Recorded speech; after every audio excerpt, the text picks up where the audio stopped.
నిహారిక కొణిదెల సమర్పణలో pink elephant pictures LLP Sri Radha Damodar studios banners పై రూపొందించిన చిత్రం కమిటీ కుర్రాళ్ళు. ఈ సినిమాకు యదువంశీ దర్శకుడు. ఆగస్టు 9న రిలీజ్ అయిన 10 సినిమాలలో ఓన్లీ కమిటీ కుర్రాళ్ళు మాత్రమే హిట్ టాక్ తెచ్చుకుంది. ఈ సినిమా డిఫరెంట్ కంటెంట్ తో ఇటు ఫ్యామిలీ ఆడియన్స్ అటు యూత్ ను ఆకట్టుకుంది.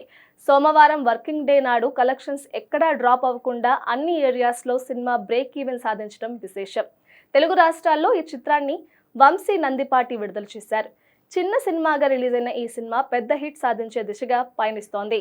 ప్రస్తుతం కమిటీ కుర్రోళ్ళు 5 రోజుల్లో 8.49 కోట్ల కలెక్షన్ సాధించిందని నిర్మాణ సంస్థ అధికారికంగా ప్రకటించింది. మంచి పల్లెటూరి వాతావరణంలో స్నేహం, ప్రేమ, కుటుంబంలోని భావోద్వేగాలను కమిటీ కుర్రోళ్ళు చిత్రంలో చూపించారు. ఈ సినిమాలో 11 మంది హీరోలు, 4 హీరోయిన్లను తెలుగు సినిమాకు పరిచయం చేస్తూ మేకర్స్ చేసిన ఈ ప్రయత్నాన్ని అంతా అభినందిస్తున్నారు. ఈ సినిమా బ్లాక్ బస్టర్ విజయాన్ని సాధించిందని చిత్ర యూనిట్ తెలియజేసింది. ఆగస్టు 15 లాంగ్ వీకెండ్ నేపథ్యంలో కమిటీ కుర్రాళ్ళు మరిన్ని కలెక్షన్స్ రాబట్టే అవకాశం ఉంది. మరోవైపు ఈ చిత్ర నిర్మాత నిహారిక కొణిదెలకు టాలీవుడ్ ప్రముఖ దర్శకులు, హీరోలు అభినందనలు తెలియజేస్తున్నారు.